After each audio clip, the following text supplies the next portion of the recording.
ప్రజా తెలంగాణ టీవీ న్యూస్కి స్వాగతం. మా యొక్క రోజువారీ వార్తలను చూడడానికి ముందుగా మా యొక్క ఛానల్ని సబ్స్క్రైబ్ చేయగలరు.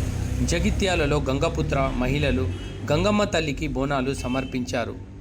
సంప్రదాయ వస్త్రధారణలో భక్తులు వాణినగర్, తులసీనగర్ నుంచి గంగమ్మ ఆలయం వరకు భారీగా బోనాలతో శోభాయాత్ర నిర్వహించారు.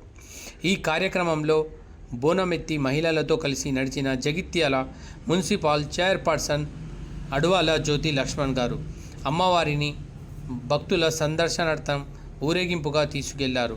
గుడికి చేరుకొని భక్తులు అమ్మవారికి మొక్కులు చెల్లించారు. ఈ కార్యక్రమంలో భక్తులు భారీ ఎత్తున చేరుకోవడం జరిగింది.